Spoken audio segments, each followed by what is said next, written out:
नमस्कार विद्यार्थी मित्रांनो आज आपण सुरू करतोय तिसरा चॅप्टर म्हणजे प्रकरण तिसरे मॅथ्स 2 मधलं वर्तुळ।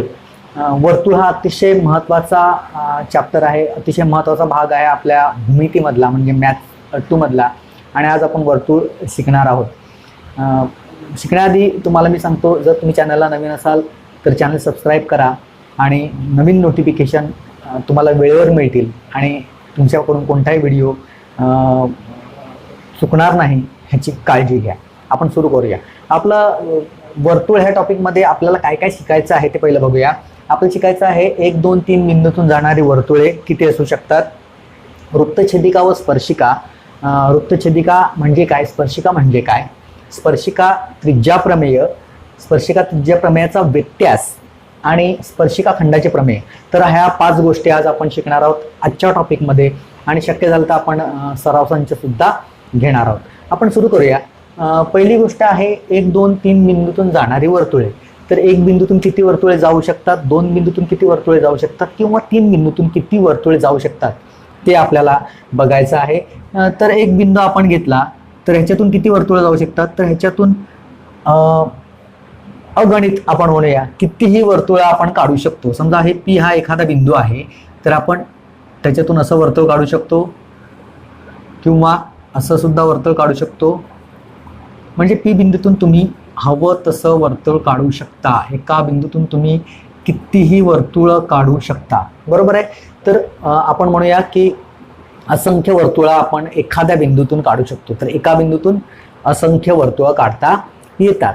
आता 2 बिंदूतून किती वर्तुळ काढता येतील आपल्याला असं विचारलं तर आपल्याला असं वाटतं की 2 बिंदूतून आपल्याला एकच वर्तुळ काढता येते, पण तसं नसतं। 2 बिंदूतून सुद्धा असंख्य वर्तुळ काढता येतात। 2 बिंदूतून जाणारी असंख्य वर्तुळ काढता येतात। कशी काढता येतात, समजा आपण हे 2 बिंदू जोडले आणि त्यांचा लंब दुभाजक जर आपण काढला असा, तर ह्या लंब दुभाजकावरचा प्रत्येक बिंदू जो आहे तो ह्या 2 बिंदूंपासून समान अंतरावर असेल, बरोबर ना। हा मध्यबिंदू आहे तर इथून प्रत्येक बिंदू जो आहे तो ह्या दोन्ही बिंदूपासून समान अंतरावर असेल। त्याच्यामुळे तो बिंदू घेऊन तुम्ही सर्कल म्हणजे वर्तुळ अशा पद्धतीने काढू शकता। हा घेतला नंतर हा घेतला तर तुम्ही त्या बिंदूतून सुद्धा सेंटर घेऊन त्याला वर्तुळ काढू शकता। तुम्ही समजलं असेल तुम्हाला मला काय सांगायचंय की अशा पद्धतीने तुम्ही प्रत्येक बिंदूतून वेगवेगळी वर्तुळं काढू शकता। म्हणजे ह्या 2 बिंदूतून जाणारी तुम्ही असंख्य वर्तुळं काढू शकता। तर 1 बिंदूतून जाणारी असंख्य वर्तुळं काढता येतात, कितीही वर्तुळं काढता येतात। 2 बिंदूतून जाणारी कितीही वर्तुळं काढता येतात, पण 3 बिंदूतून जाणारं फक्त एक आणि एकच वर्तुळ काढता येतं। समजा 3 एकरेषीय बिंदू नसतील तर, जर हे 3 बिंदू एकरेषीय नसतील तर आपण काय करतो, त्यांना जोडतो, त्यांचा त्रिकोण तयार करतो आणि आठवत असेल तुम्हाला त्रिकोणाच्या बाजू आपण लंब दुभाजक काढतो आणि एक आपल्याला बिंदू मिळतो। त्या बिंदूतून आपण 3 बिंदूतून जाणारं वर्तुळ सहज काढू शकतो। आपण 9वी इयत्तेमध्ये शिकलो होतो बाह्य वर्तुळ कसं काढायचं त्रिकोणाचं। तर ते वर्तुळ जे आहे ते 3 बिंदूतून जाणारं वर्तुळ असतं। तर 1 बिंदूतून असंख्य वर्तुळ काढता येतात, 2 बिंदूतून सुद्धा असंख्य वर्तुळ काढता येतात।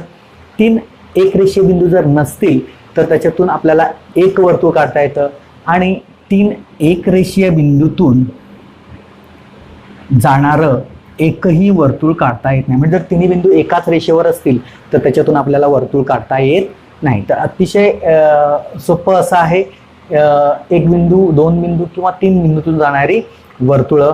ती एक कन्सेप्ट अतिशय सोपी अशी कन्सेप्ट होती। आपण पुढे जाऊया। दुसरा भाग आपल्याला शिकायचा आहे वृत्तछेदिका आणि स्पर्शिका।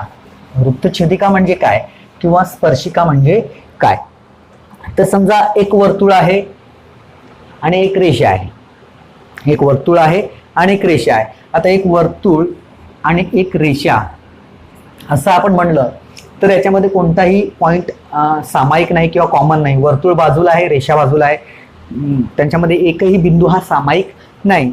तेव्हा हे वर्तुळ आहे, ही रेषा आहे, ह्याच्या पलीकडे यांच्यामध्ये काहीही रिलेशन नसतं, बरोबर. पण समजा एक वर्तुळ आहे आणि ही एक रेषा आहे, बी केंद्र असलेलं एक वर्तुळ आहे आणि एम ही एक रेषा आहे.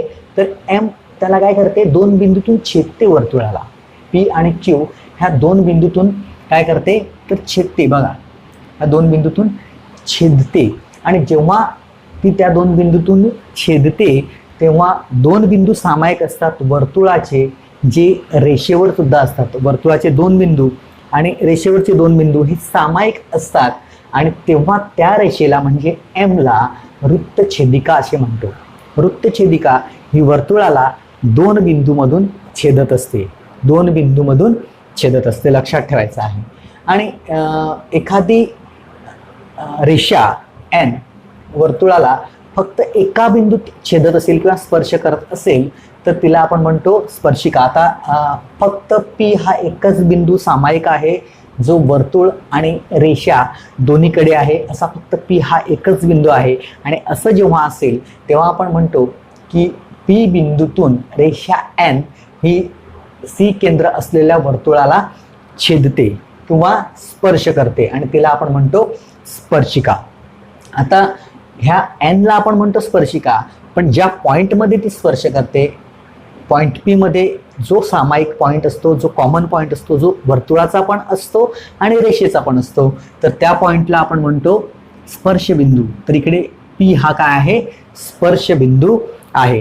तर लक्षात ठेवायचं आहे, दोन बिंदूमधून छेदते ती वृत्तछेदिका आणि एका बिंदूमध्ये छेदते किंवा स्पर्श करते तिला आपण म्हणतो स्पर्शिका.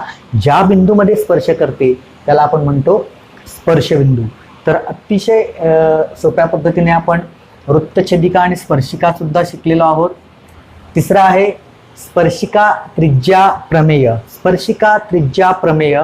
स्पर्शिका त्रिज्या प्रमेय काय आहे की जी स्पर्शिका असते ती ज्या बिंदूत छेदत असते, म्हणजे इकडे पॉईंट पी, बिंदू पी मधून ती वर्तुळाला स्पर्श करते, तर त्या बिंदूमधून केंद्राला जोडणारी जी त्रिज्या असते, म्हणजे बघा इकडे सी पी, केंद्राला जोडणारी जी त्रिज्या असते, स्पर्श बिंदूतून केंद्राला जोडणारी जी त्रिज्या असते ती नेहमी स्पर्शिकेला लंब असते.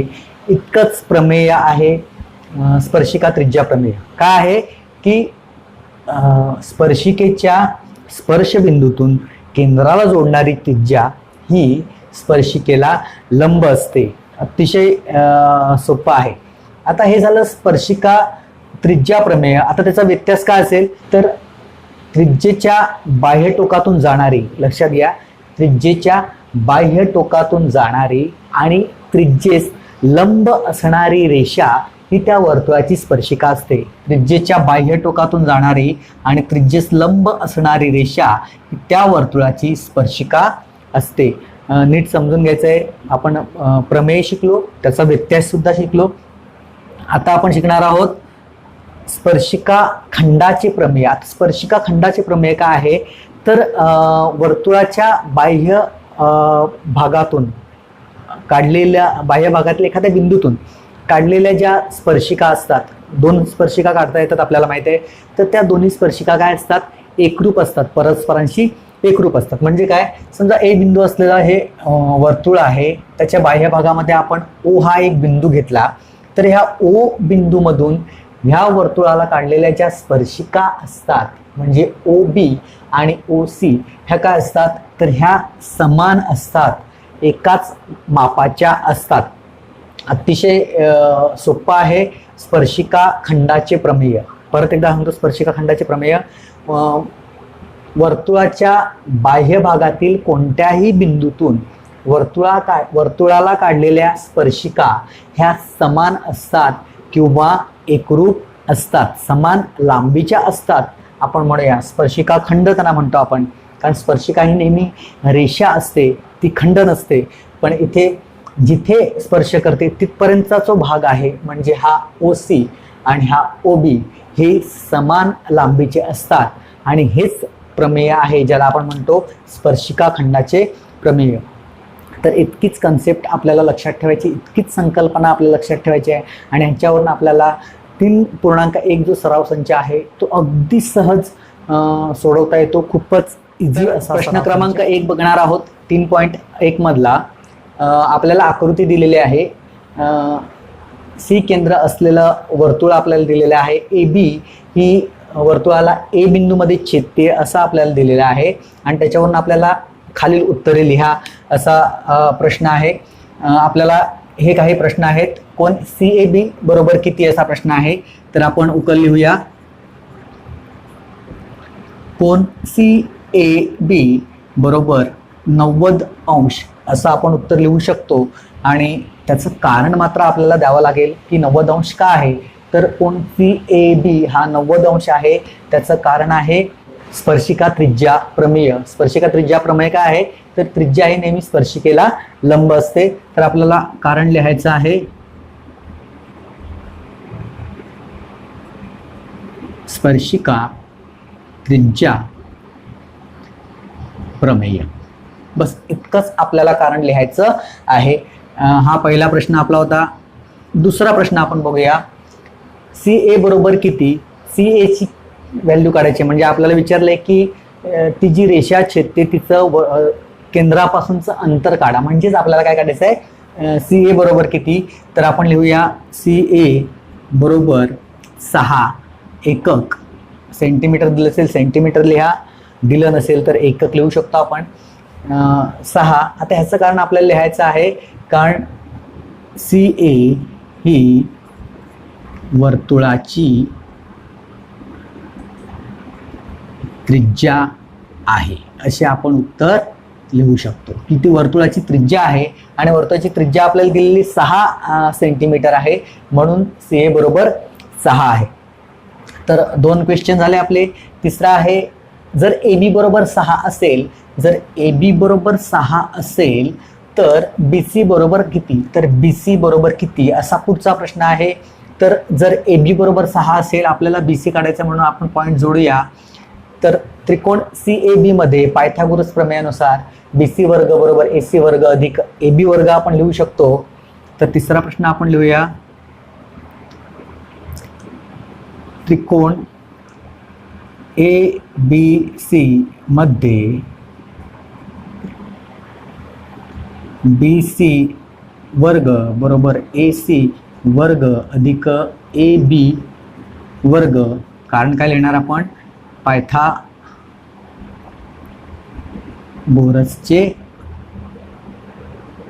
प्रमेय. पायथागोरसच्या प्रमेयानुसार असं असतं म्हणून आपण लिहिणार बरोबर 6चा वर्ग अधिक 6चा वर्ग बरोबर 36 अधिक 36 बरोबर 72. तर बी सी वर्ग तुम्ही एकाखाली एक लिहायचं आहे. मी असं लिहिलंय बी सी वर्ग बरोबर 72 म्हणून वर्गमूळ काढू. बी सी बरोबर वर्गमुळात 72 बरोबर आपण लिहू शकतो 36 गुणिले 2 बरोबर 6 वर्गमुळात 2. 36चं वर्गमूळ आपण बाहेर काढलं 6 वर्गमुळात 2. तर तिसरा प्रश्न आपण सोडवलेला आहे बी सी बरोबर 6 वर्गमुळात 2 असं उत्तर आलेलं आहे. आता शेवटचा आहे कोण ए बी सी बरोबर किती. कारण लिहा. कोण ए बी सी बरोबर किती कारण लिहा. तर आपण उत्तर लिहायचं आहे कोण ए बी सी बरोबर 45 अंश असं लिहायचं आहे आणि त्याचं कारण लिहायचं आहे ए सी बरोबर बी सी म्हणून एकरूप बाजूंसमोरील कोन. तर एकरूप बाजूंसमोरील कोन असा आपण लिहू शकतो. तर अतिशय सोप्या पद्धतीने हे पहिल्या प्रश्नामधले 4 उपप्रश्न आपण अगदी सहज सोडवू शकतो. खूपच सोपे असे प्रश्न होते. आपण पुढच्या प्रश्न क्रमांक 2 आपण बघणार आहोत. प्रश्न क्रमांक 2 आहे शेजारील आकृतीत केंद्र ओ असलेल्या वर्तुळाच्या बाह्य भागातील आर या बिंदूपासून काढलेले आर एम आणि आर एन हे स्पर्शिकाखंड वर्तुळाला बिंदू एम आणि एन मध्ये स्पर्श करतात. जर ओ आर बरोबर 10 ओ आर बरोबर 10 ओ आर बरोबर जर 10 असेल तर वर्तुळाची त्रिज्या 5 सेमी असेल. वर्तुळाची त्रिज्या आपण घेऊया ही जर 5 सेमी असेल तर प्रत्येक स्पर्शिका खंडाची लांबी काढा. म्हणजे एम आर आणि एन आर ची लांबी आपल्याला काढायची आहे. एम आर आणि N R. M R O चे माप काढा, एम आर ओ चे माप काढा आणि एम आर एन चे माप काढा असा प्रश्न आहे. तर मी तुम्हाला अगदी थोडक्यात समजावून सांगणार आहे. तुम्ही व्यवस्थित लिहायचं आहे. मी फक्त तुम्हाला समजावून सांगणार आहे काय लिहायचं आहे. ओके, तर आपण क्वेश्चन सोडूया. आता दिलेल्या माहितीवरून ओ एम बरोबर 5 सेंटीमीटर हे आपल्याला दिलेलं आहे. काय आहे? त्रिज्या आहे. आणि ओ आर बरोबर 10 सेंटीमीटर हे काय आहे? पक्ष आहे किंवा दिलेला आहे आपल्याला. बरोबर, तर आपल्याला पहिला काढायचं आहे एम आर आणि नंतर काढायचं आहे एन आर. आता एम आर काढण्यासाठी ओ एम ही एम आर ला लंब आहे. ओ एम लंब एम आर ह्याचं आपण कारण लिहिणार आहोत. स्पर्शिका त्रिज्या प्रमेय. त्रिज्या नेहमी स्पर्शिकेला लंब असते.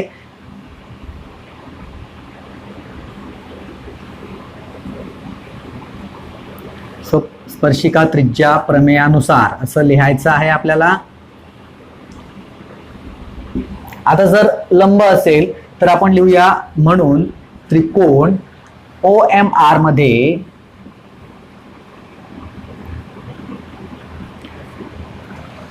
ओ आर चा स्क्वेअर वर्ग बरोबर ओ एम चा वर्ग अधिक एम आर चा वर्ग. म्हणजे ओ आर चा वर्ग बरोबर ओ एम चा वर्ग अधिक एम आर चा वर्ग. आता ओ आर चा वर्ग म्हणजेच काय? तर 10 चा वर्ग बरोबर ओ एम चा वर्ग म्हणजे 5 चा वर्ग अधिक एम आर चा वर्ग जो आपल्याला काढायचा आहे म्हणून आपण लिहिलं एम आर चा वर्ग. 10 चा वर्ग काय होणार आहे? 100 बरोबर 5 चा वर्ग 25 अधिक एम आर चा वर्ग. म्हणून 100 वजा 25 बरोबर एम आर चा वर्ग. म्हणून 75 बरोबर एम आर चा वर्ग. आता एम आर वर्ग बरोबर 75 आपल्याला किंमत काढायची आहे एम आर ची. म्हणून आपण लिहूया एम आर बरोबर वर्गमुळात 75 आणि त्याला आपण लिहू शकतो वर्गमुळात 25 गुणिले 3. तर आपण 25चं वर्गमूळ काढू शकतो 5 आणि वर्गमुळात 3.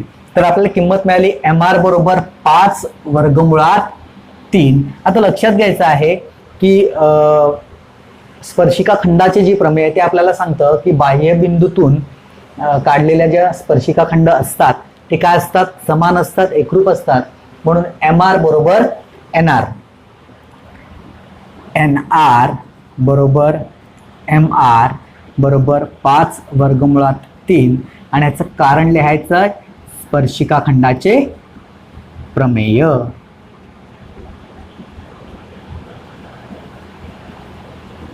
ओके, आता स्पर्शिका खंडाचे प्रमेयानुसार आपण लिहिलेलं आहे. हे पण काय आहे? 5 वर्गमुळात 3 आहे. तर पहिला प्रश्न आपण सोडवला. दुसरा म्हणजे एन आर पण आपण मिळवला. आता एम आर ओ ची किंमत काढायची आहे. एम आर ओ तर आपण लिहूया ओ एम बरोबर 1/2 गुणिले ओ आर. ओ एम बरोबर काय आहे? तर 5 आहे आणि ओ आर बरोबर काय आहे? तर 10 आहे. म्हणजेच ओ एम बरोबर 1/2 ओ आर बरोबर. आणि असं कधी असतं तर काटकोन त्रिकोणामध्ये जर कोणतीही बाजू ही कर्णाच्या हाफ असेल तर ती बाजू नेहमी 30 अंशासमोरील असते. 30, 60, 90 आपण शिकलो की 30 अंशासमोरील बाजू ही कर्णाच्या निम्मा असते किंवा अर्धी असते. म्हणून आपण लिहूया म्हणून कोन एम आर ओ हा जो काढायला सांगितला आहे, so measure of angle MRO बरोबर 30 अंश आपण लिहू शकतो. हे किती आहे? 30 अंश आहे. ह्याचं कारण लिहायचं आहे